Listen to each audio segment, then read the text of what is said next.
একটা একটা সময় ছিল, যে সময়টা আমরা পাড়াতে এলাকাতে যখন শুনতাম কোনো ছেলে বা কোনো মেয়ে, কোনো একটা বাচ্চা যে ভালো রেজাল্ট করেছে বা ওয়েল সার্টিফিকেট, মার্কস এরকম কিছু পেয়েছে, তো সেই সময় আমাদের মধ্যে একটা ডিফারেন্স আমরা ক্রিয়েট করতাম যে he or she is best. আর আরেকটা ডিফারেন্স আমরা ক্রিয়েট করতাম যে অপর যে আছে আরেকজন, সে ভালো নয়। একটা শ্রেণী ওখান থেকেই আমরা ছোট থেকেই শিখে আসছি যে একটা শ্রেণী লেভেলটা হাই, একটা শ্রেণীর লেভেলটা লো। তো এই জিনিসটা আমরা ছোটবেলা থেকেই শিখে আসছি। তারপর এই ব্যাপারটা নিয়ে যখন আমরা আস্তে আস্তে এগোচ্ছি, বড় হচ্ছি, তো দেখা যাচ্ছে যে যাদেরকে এতদিন থেকে ভালোভাবে চেনা যেত বা ভালো জানা যেত, আমাদের সোসাইটিতে যারা ভালো ছিল, তো দেখা যাচ্ছে যে তাদের মধ্যে বেশিরভাগ কিন্তু লাইফে পরের দিকে গিয়ে সেরকম কিছু একটা করতে পারে না। কারণ সেরকমই যদি হতো তাহলে আজকে যত গভর্নমেন্ট সেক্টর বলুন, বিভিন্ন প্রাইভেট সেক্টর বলুন, হ্যাঁ, যেখানে হাই লেভেলের বা হায়ার লেভেল অথরিটি কেউ রয়েছেন, ওনারা সবাই তাহলে খুব বড় মাপের স্কুল থেকে বিলং করতো, বা তাদের সবাই মাধ্যমিক, হায়ার সেকেন্ডারি, গ্রাজুয়েশন লেভেলে প্রত্যেকেরই তাহলে খুব ভালো মার্কস থাকতো। কিন্তু সেরকম কিন্তু নয়। এরকম অনেক দেখা যায় যে মাধ্যমিক, HSA second division, third division এরকম প্রচুর আছে। এবার তারপর গিয়ে সে নিজেকে ডেভেলপ করে, তার স্কিল ডেভেলপ করে, সে নিজেকে টাইম ইনভেস্ট করা শুরু করে, টাইম ইনভেস্টমেন্ট করে সে সেখান থেকে একটা ভালো একটা পজিশনে চলে যায়। তো এরকম কিন্তু প্রচুর আমাদের কাছে লক্ষ্য করলে সমাজে আমরা দেখতে পাই। তো যে বিষয়টা নিয়ে আমি কথা বলতে চাইছি যে আমাদের এই যে আমাদের জীবনের যে লাইফ সাইকেলটা তো এরকম হওয়া নয়। ছোটবেলা থেকে যখন বড় হচ্ছি তখনই মাথার মধ্যে কি যে ভালো একটা কিছু করতে হবে, অবশ্যই ভালো কিছু করতে হবে। কিন্তু তার মানে এটা নয় যে আমাকে ওই কাজটাই করতে হবে, ওরকম কিছুই করতে হবে। কারণ দেখবেন আমরা কিন্তু মানে জানি না অনেক কিছু, মানে আমাদের যে নলেজের মধ্যে ধরুন আমরা কি জানি যে স্কুল টিচার, ডক্টর, প্রফেসর, ঠিক আছে, বিভিন্ন যেগুলো আমরা জানি। কিন্তু অনেক কিছু পড়াশুনো হয়, অনেক কিছু ধরনের সাবজেক্ট হয় যে সম্বন্ধে আমাদের কোনো আইডিয়াই নেই। তো সেই আইডিয়াগুলো না থাকাতে প্রবলেমটা হয়ে যায় যারা অনেক গ্রাম থেকে বিলং করে, যে আমাদের যে গ্রাম সাইডগুলো আছে সেখানে এখন যদিও ইন্টারনেটের মাধ্যমে আমরা অনেক কিছু সবকিছু জানতে পারি, কিন্তু একটা সময় ছিল, যখন আমাদের সময় ছিল তখন কিন্তু আমরা জানতে পারতাম না। যেমন অ্যানিমেশন নিয়ে পড়াশোনা হয়, অ্যানিমেশন নিয়ে মানুষ বিভিন্ন কোর্স করে এখন ভালো কিছু একটা কোম্পানিতে গিয়ে কাজ করছে, ভিডিও এডিটিং এইসব তখন কিন্তু সেরকম একটা ছিল না। কিন্তু এখন মোবাইলের সাথে বিভিন্ন অ্যাডভার্টাইজমেন্টের থ্রু দিয়ে আমরা অনেক কিছু জানতে পারি। তো এই সব কিছু মিলিয়ে মিশিয়ে আমরা যদি দেখি যে আমাদের যে টার্গেটটা রয়েছে, আমাদের যে কেরিয়ার ওরিয়েন্টেড যে প্রস্তুতিটা আমরা নিচ্ছি, যেখানে আমরা পৌঁছতে চাই, সেই অবধি কিন্তু যাওয়ার পথে প্রচুর সংগ্রাম করতে হয়, আমাদের প্রচুর ধৈর্য রাখতে হয়, প্রচুর মানে সবাই জানি আমরা কি করতে হয়। তো এর মাঝখানে একটা ভেঙে পড়ার একটা ব্যাপার হয়ে যায়। কিরকম যে অনেকবার এক্সাম দেওয়ার পরে দেখা গেল কোনো কিছুতে ক্র্যাক হচ্ছে না বা কোনো কিছু পাওয়া যাচ্ছে না। তো সেই সময় আমরা কি করতে পারি?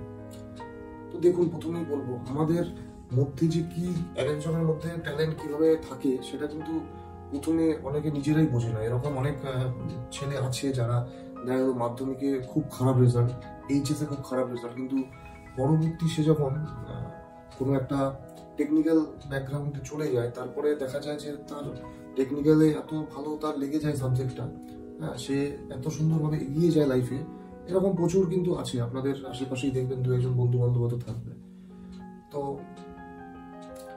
এই যে আমাদের যে জীবনের তালে চলতে গিয়ে আমরা অনেক কিছু প্রবলেম ফেস করছি, তার মধ্যে ফেস করতেই হয় যে ফ্যামিলির বিভিন্ন চাপ থাকে। এরকম কি বাবা হয়তো কৃষিকাজ করে, কারো বাবা ভালো সার্ভিস করছে বা জব করছে, কারো বাবা রিটায়ারমেন্ট করে গেছে। তো এইসব ক্ষেত্রে কি হয়, এইসব ক্ষেত্রে গার্জিয়ানদেরও না একটা চাপ থেকে যায়, একটা প্রেশার থেকে যায় যে এজ বেড়ে যাচ্ছে, কখন কি হবে, এবার ছেলে মেয়ে যাই হোক তারাও চায় যে তারা একটা ভালো জায়গায় গিয়ে স্টেবল হোক। সবার তো একটা ইচ্ছে চাহিদা এরকম থাকি। তো তাদের ভিউ অফ পয়েন্ট যদি দেখা যায় তাহলে তারা কিন্তু একদিক থেকে ঠিকই দেখছে। আবার অ্যাজ এ স্টুডেন্ট, আমি যদি বলি, তো আমার থেকে আমি যেভাবে পয়েন্টটাকে দেখছি, আমার যে মানে চিন্তা ভাবনা করছি ব্যাপারটাকে নিয়ে, সেটা কিন্তু একদম আলাদা।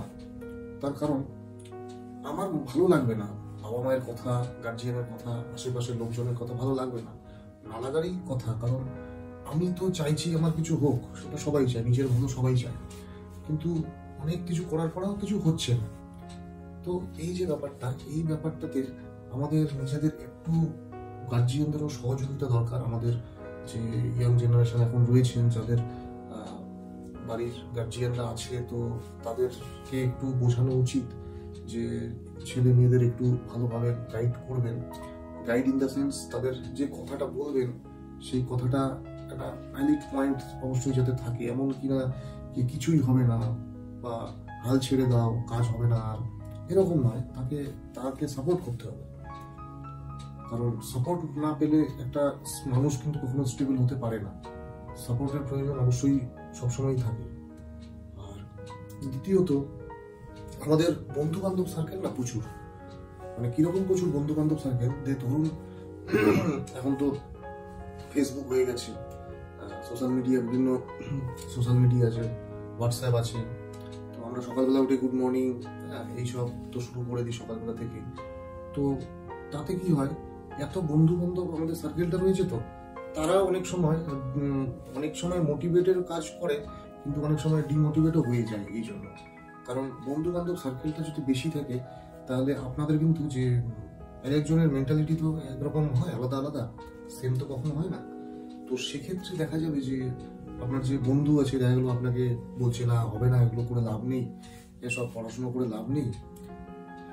আর আরেকজন হয়তো বলতে পারে না ভাই ঠিক আছে, এরকম করে যা, অনেক কিছু হয়ে যাবে একটা সময় গিয়ে। কারণ এইসব জায়গা আমিও একটা সময় তো ফেস করে এসেছি, তাই জন্যই আমি বলছি কথাগুলো। আর একটা কথা, যে সবসময় নিজেকে একটু সংযোগ করে রাখতে হবে, মনটাকে একটু স্থির করতে হবে। কারণ এখন প্রচুর মিডিয়াম বলতে প্রচুর মিডিয়াম আছে, যে জীবনটাকে কি করে নষ্ট করা যাবে, এর জন্য প্রচুর মিডিয়াম আছে। ঘর থেকে বেরোনোর সাথে সাথেই দেখবেন এখানে এই হবে, এখানে আরেক জিনিস হবে, এরকম প্রচুর জিনিস আছে। তো সেই জিনিসগুলো থেকে যতটা পারা যায় নিজেকে একটু দূরে সরিয়ে রাখা। আর আরেকটা কথা বলতে চাইবো, যে দেয়ালে পিঠ যদি থেকে যায় তবেই কিন্তু এগোবে। দেয়ালে পিঠ যদি থেকে যায় তাহলে তুমি ঠিকই এগোবে, তোমাকে বলতে হবে না কাউকে আর। কারণ যখনই দেয়ালে পিঠ থেকে, যখন তোমার কিছু থাকবে না, তুমি লড়াই করবে, তুমি লড়াই করতেই হবে তোমাকে, না হলে তো তুমি টিকতে দেবে না তোমাকে। এই দুনিয়ায় কেউ তোমায় টিকতে দেবে না যখন তোমার একদম সব কিছু শেষ হয়ে যাবে। তো ভাবো যে নিজের পিঠটা দেয়ালে ঠেকে গেছে অলরেডি, আর এগোতে থাকো। আর শুধু পড়াশুনো করেই গেলে হবে না, সিলেবাসটাকে জানতে হবে। যে কোনো জিনিসের, যে কোনো এক্সাম হোক, যে কোনো অন্যান্য কোনো কিছু হোক, তো তোমাকে সিলেবাসটা জানতে হবে। সিলেবাস ওয়াইজ তুমি পড়াশুনো করো। এমন কিনা যে এই একটা বই কিনে নিলাম, এই রেলে ট্রেনে একটা বই কিনে নিলাম, হ্যাঁ সবখানে অনেক কিছু ভালো পাওয়া যায়, কিন্তু তাহলে এটা নয় যে যা পাচ্ছি সেটাই কনজিউম করে নিচ্ছি। ধরো প্রচুর খাবার, তোমার কাছে প্রচুর খাবার আছে, মাছ, মাংস, চিকেন, ডাল, ভাত সব আছে। এবার তুমি যদি সবই খেতে শুরু করে দাও তাহলে তো হবে না। তোমাকে তো একটা তো প্যাটার্ন হিসেবে ধরতে হবে, যে না আমি এই করবো, এই খাবো, এই কনজিউম করবো। তো যেটা কনজিউম করবে, তুমি যে জিনিসের জন্য কনজিউম করতে চাও, হ্যাঁ সেই জিনিসটার জন্য যা যা প্রয়োজনীয় জিনিস সেইগুলোকে কনজিউম করবে। তো এইটুকু বলার জন্যই আমি একটা কথা বললাম আজকে। সবাই ভালো থাকো, সাকসেস হও, সবাই এটাই চাই। আর কারো কিছু জানার থাকলে, কোনো প্রবলেম, কিছু বলার ইচ্ছে থাকলে জানাবে আমাকে। আমি অবশ্যই যতটা পারি তাদেরকে সাপোর্ট করার চেষ্টা করবো আমি।